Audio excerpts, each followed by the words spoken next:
കോളേജിലെത്തിയ ആദ്യ ദിവസം വൈശാഖ് ക്ലാസ്സിൽ കയറുന്നതിന് തൊട്ടു മുൻപ് ഒരു പെൺകുട്ടി അവന്റെ മുൻപിൽ വന്നു നിന്നു. പിങ്ക് നിറത്തിലുള്ള ഒരു ടോപ്പും വെള്ള പാൻറ്റുമായിരുന്നു അവളുടെ വേഷം. ആരെയും വശീകരിക്കുന്ന ചിരിയായിരുന്നു അവളുടേത്. ഹായ്, ന്യൂ അഡ്മിഷൻ ആണോ? അതെ, ഞാൻ വിദ്യ. അവൾ അവന് നേരെ കൈനീട്ടി. അവനും തിരിച്ചു കൈ കൊടുത്തു. ഞാൻ വൈശാഖ്. ഇപ്പോഴാ ഒരു ആശ്വാസമായത്. കോളേജിലെ ആദ്യ ദിവസം തന്നെ ഇത്രയധികം ചമ്മിയ വ്യക്തി എന്നെ പോലെ ആരും കാണത്തില്ല. അതെന്താണെന്ന ഭാവത്തിൽ വൈശാഖ് അവളെ നോക്കി. എടോ, ഞാൻ പോയി മിണ്ടുന്നവരൊക്കെ സീനിയേഴ്സ് ആയിരുന്നു.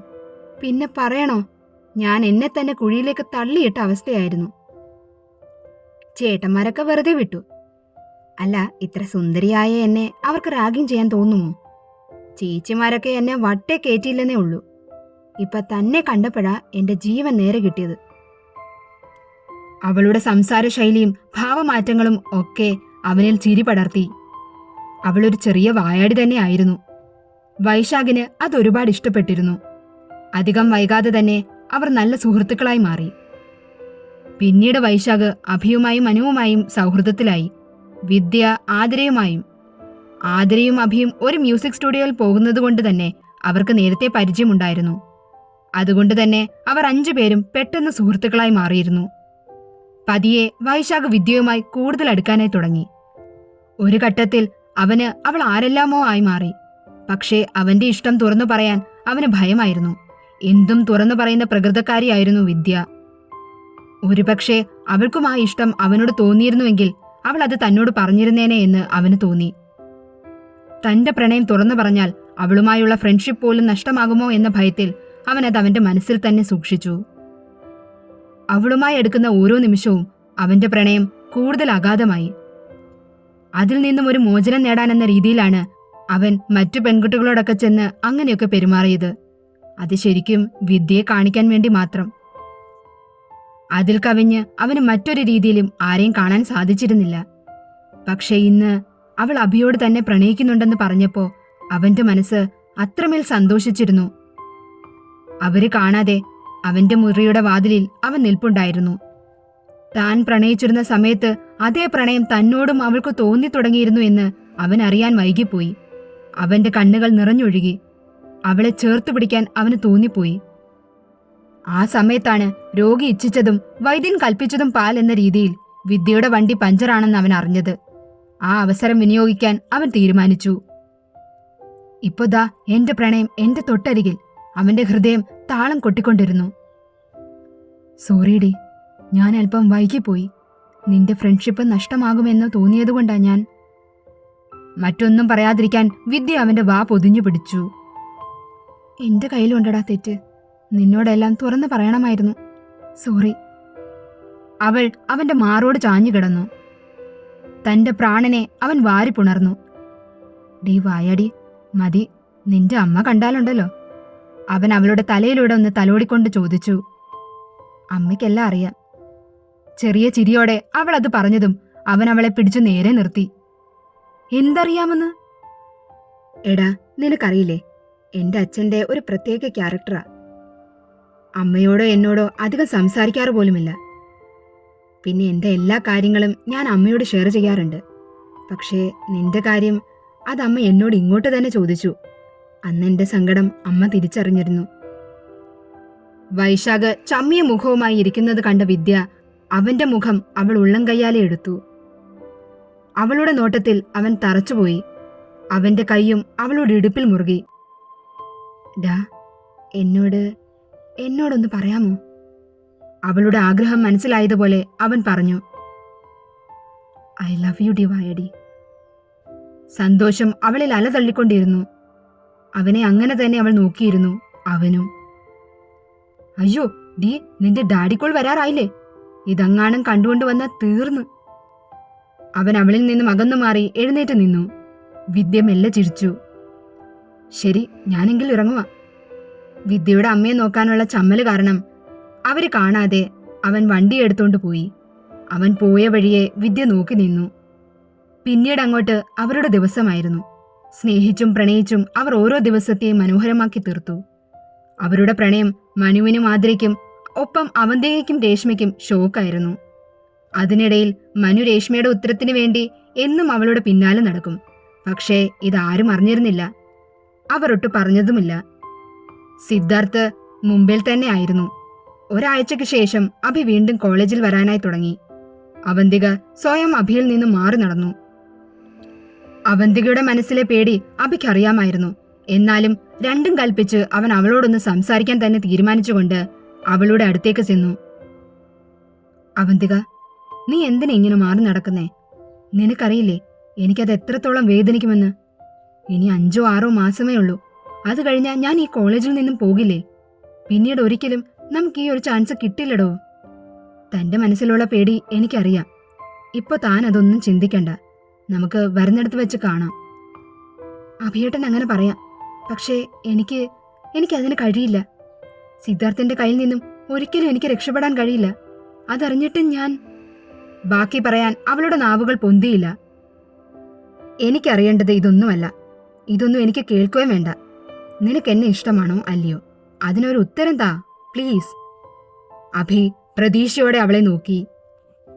പക്ഷേ അവൾ അവന്റെ അരികിൽ നിന്നും പോയിരുന്നു. എന്താടാ, അവൾ എന്തു പറഞ്ഞു? മനു ആയിരുന്നു അത്. അവൾക്ക് എന്നെ ഇഷ്ടമാടാ. പക്ഷേ അത് പറയാൻ അവൾക്ക് ഭയമാണ്. അവനെ പേടിച്ചിട്ട്. അഭി തന്റെ അരിശം ഉള്ളം കയ്യിൽ തീർത്തു. നീ സമാധാനമായിരിക്കെ, എല്ലാം ശരിയാകും. ദാ അവരെ തന്നെ കണ്ടില്ലേ? തമ്മിൽ അത്രമേൽ ഇഷ്ടമുണ്ടായിട്ടും എത്ര നാൾ രണ്ടാളും പരസ്പരം പറയാതെ നിന്നു. ഇപ്പം എല്ലാം സെറ്റായില്ലേ? അതുപോലെ ഇതും നടക്കും. ദൂരെ മരച്ചുവട്ടിലിരുന്ന് സല്ലപിക്കുന്ന വൈശാഖിനെയും വിദ്യയും ചൂണ്ടിക്കാണിച്ചുകൊണ്ട് മനു പറഞ്ഞു. ആ കാഴ്ച കണ്ടപ്പോൾ അഭിക്ക് അത്യധികം സന്തോഷം തോന്നിയിരുന്നു. ഏറെ നാളത്തെ അവരുടെ സ്വപ്നമായിരുന്നില്ലേ അത്? അവന്റെ ഉള്ളിൽ ഒരു നിമിഷം താനും അവന്തികയും ആ മരച്ചുവട്ടിൽ ഇതുപോലെ മനസ്സുകൾ ഒന്നായിരിക്കുന്നത് സങ്കൽപ്പിച്ചു.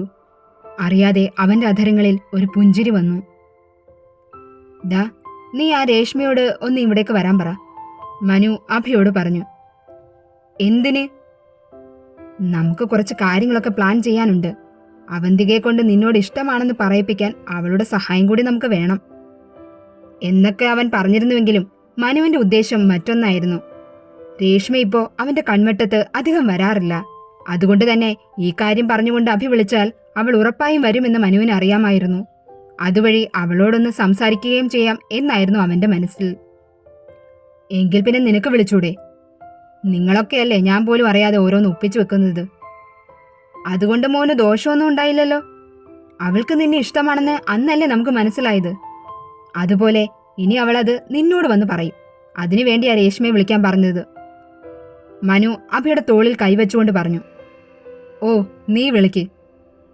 അത് പറ്റില്ല. അത് കേട്ടതും മനു ഒന്ന് പരിങ്ങി. അതെന്താ, നീ വിളിച്ച അവള് ഫോൺ എടുക്കില്ലേ? അഭി അവന്റെ തോളിൽ നിന്നും മനുവിനെ തട്ടിമാറ്റി ചോദിച്ചു. ഞാൻ വിളിച്ച എടുക്കത്തില്ല. അതുകൊണ്ടല്ലടാ പട്ടി നിന്നോട് വിളിക്കാൻ പറഞ്ഞത്, മനു അവന്റെ മനസ്സിൽ പറഞ്ഞു. ഡാ, നീ എന്തോ ഈ ആലോചിക്കുന്നേ? നിന്റെ കാര്യമല്ലേ, വേണമെങ്കിൽ വിളിച്ചാൽ മതി. എനിക്ക് നിർബന്ധമൊന്നുമില്ല. മനു ചെറിയ ഗൗരവം മുഖത്ത് വരുത്തിക്കൊണ്ട് അങ്ങനെ നിന്നു. ഓ, ഇവനെ കൊണ്ട് ഞാൻ വിളിക്കാം. അഭി അവന്റെ ഫോൺ എടുത്ത് രേഷ്മയെ വിളിച്ചു. മനുവിന്റെ മനസ്സിൽ ലഡ്ഡു പൊട്ടിയ സന്തോഷമായിരുന്നു. ഡാ, അവളിപ്പോ വരാമെന്ന് പറഞ്ഞു. അല്ല, നിന്റെ പ്ലാൻ എന്താ? അവള് വരട്ടെ, എന്നിട്ട് വേണം ആലോചിക്കാൻ. മനു 2 കൈയും മലർത്തി കാണിച്ചുകൊണ്ട് പറഞ്ഞു. ഓ, ഇവനെ കൊണ്ട്. അഭി അവന്റെ കഴുത്തിൽ പിടിച്ച് ഒന്നുലച്ചു. അപ്പോഴേക്കും രേഷ്മ അവിടേക്ക് എത്തിയിരുന്നു. അഭിയുടെ കൂടെ മനുവിനെ കണ്ടപ്പോ അവളൊന്നു പരുങ്ങി. പിന്നെ മെല്ലെ അവരുടെ അടുത്തേക്ക് നടന്നു. എന്താ അഭിയേട്ടാ വിളിച്ചേ? മനുവിനെ നോക്കാതെ രേഷ്മ ചോദിച്ചു. ഞാനല്ല, ദാ ഇവനാ വിളിപ്പിച്ചേ. അവന്തികയുടെ കാര്യത്തിൽ എന്തൊക്കെയോ പ്ലാൻ ചെയ്യാൻ. എനിക്കൊന്നും അറിയാൻ പാടില്ല. നിങ്ങൾ എന്തേലും ചെയ്. അതും പറഞ്ഞ് അഭി അവിടെ നിന്നും പോയിരുന്നു. തന്നെ മനുവിന്റെ അരികിൽ ഒറ്റയ്ക്കാക്കിയിട്ട് പോകുന്നത് കണ്ടുകൊണ്ട് അവൾ അഭിയെ വിളിച്ചു.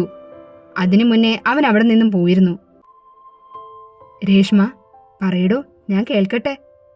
മനു ഒരു ചിരിയോടെ അവളെ നോക്കി നിൽപ്പുണ്ട്. എന്തു പറയാൻ?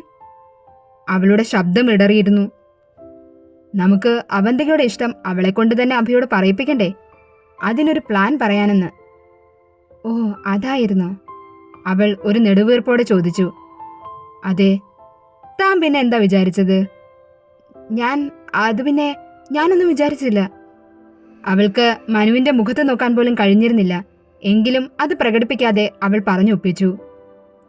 പിന്നെ ഞാൻ അന്ന് പറഞ്ഞ കാര്യം ആലോചിച്ചോ? എന്ത്? ഇത്ര പെട്ടെന്ന് മറന്നുപോയോ? എന്നെ ഇട്ട് ഇങ്ങനെ വട്ടം ചുറ്റിക്കരുതെന്ന് ഞാൻ ആദ്യമേ പറഞ്ഞതല്ലേ. ആണെങ്കിൽ ആണ്, അല്ലെങ്കിൽ അല്ല. എന്തെങ്കിലും പറ. വിദ്യ എന്തു പറയണമെന്നറിയാതെ വിറച്ചു നിന്നു. അപ്പോ എന്നെ ഇഷ്ടമാണല്ലേ? മനു കള്ളച്ചിരിയോടെ അവളുടെ മുഖത്ത് നോക്കി ചോദിച്ചു. അല്ല. ഒരു ഞെട്ടലോടെ അവൾ പറഞ്ഞു. അപ്പോ അല്ലേ? അല്ല, അങ്ങനെയല്ല. അപ്പോ ഇഷ്ടമാണ്. മനു അവളെ ആശയക്കുഴപ്പത്തിലാക്കി. എന്നല്ല ഞാൻ പറഞ്ഞത്. വിദ്യ മനുവിനെ പറഞ്ഞു മനസ്സിലാക്കാൻ ശ്രമിക്കുന്നുണ്ടായിരുന്നു. പക്ഷേ അവൻ വീണ്ടും അവളെ കുഴപ്പത്തിലാക്കിക്കൊണ്ടേയിരുന്നു. അപ്പോ അല്ല. അയ്യോ, ആണ്. എനിക്കിഷ്ടമാണ്. പറഞ്ഞു പോയതിനു ശേഷമാണ് അവൾ എന്താണ് പറഞ്ഞതെന്ന് മനസ്സിലാകുന്നത്. പെട്ടെന്ന് അവൾ വാ പൊത്തിപ്പിടിച്ചു. അയ്യോ, ഞാനിപ്പോ എന്താ പറഞ്ഞത്? എന്റെ ഈശ്വര! അവളുടെ കണ്ണുകൾ അങ്ങും ഇങ്ങുമായി ഓടി നടന്നു. പക്ഷേ മനുവിന്റെ കണ്ണിൽ 2 വലിയ പ്രകാശമേറിയ ബൾബ് പോലെ തിളങ്ങി. അവന് വേണ്ടത് കിട്ടിയതുപോലെയുള്ള സന്തോഷം. അവൻ അവളെ നോക്കി ചിരിച്ചു. അവന്റെ ചിരിയിൽ തന്നെ താൻ പറഞ്ഞത് എന്താണെന്ന് അവൾക്ക് മനസ്സിലായിരുന്നു. എന്താ ഇപ്പൊ പറഞ്ഞേ? എന്നെ ഇഷ്ടമാണെന്നല്ലേ? മതി, അത് മതി എനിക്ക്. മനു അവന്റെ നെഞ്ചിൽ കൈവച്ചുകൊണ്ട് കണ്ണുകൾ ഒന്നടച്ചു തുറന്നു. അല്ല, ഞാൻ അങ്ങനെയല്ല ഉദ്ദേശിച്ചത്. വിദ്യ പറയാൻ വന്നതും മനുവിന്റെ ചൂണ്ടുവിരൽ അവളുടെ അധരങ്ങളിൽ പതിച്ചിരുന്നു. ഇനി ഒന്നും പറയണ്ട. നിന്റെ മനസ്സിലുള്ളത് തന്നെയാ ഇപ്പൊ നീ പറഞ്ഞതും. എന്താ, അല്ലേ? അവൻ അവളുടെ കണ്ണിലേക്ക് ആർദ്രമായി നോക്കി. അവൾ അല്ലെന്ന് തലയാട്ടി. പക്ഷേ നിന്റെ ഈ കണ്ണുകൾ എന്നോട് പറയുന്നുണ്ടല്ലോ എല്ലാം. മനുവിന്റെ വാക്കുകളും അവന്റെ നോട്ടവും അവളെ ഒരു നിമിഷം നിശ്ചലമാക്കി. അവന്റെ കണ്ണുകളിൽ നിന്നും തന്റെ ദൃഷ്ടി മാറ്റാൻ അവൾക്ക് കഴിഞ്ഞിരുന്നില്ല. ഒടുവിൽ അവളും അറിഞ്ഞു അവനോടുള്ള തന്റെ പ്രണയത്തെ. അവളുടെ അധരങ്ങളിൽ അവൾ പോലും അറിയാതെ പ്രണയത്തിൽ ചാലിച്ച ചിരി വിരിഞ്ഞു. അവന്റെ നെഞ്ചിൽ മെല്ലെ ഒന്ന് തട്ടിക്കൊണ്ട് നാണം കൊണ്ട് മൂടപ്പെട്ട മുഖവുമായി അവൾ ഓടിമാഞ്ഞു. അവൾ പോകും വഴി അവൻ ഉന്മാദത്തോടെ നോക്കി നിന്നു. തന്റെ പ്രണയം തന്നിലേക്ക് വന്നതിന്റെ സന്തോഷം അവനിൽ ധാരാളമുണ്ടായിരുന്നു. മനസ്സ് നിറയെ രേഷ്മയുടെ മുഖം മാത്രമായി തിങ്ങി നിറഞ്ഞു. ആ സന്തോഷത്തിൽ അവൻ തിരിഞ്ഞു നടക്കാൻ പോയതും അപ്രതീക്ഷിതമായി കണ്ട അവനെ നോക്കി മനു നിശ്ചലമായി നിന്നു.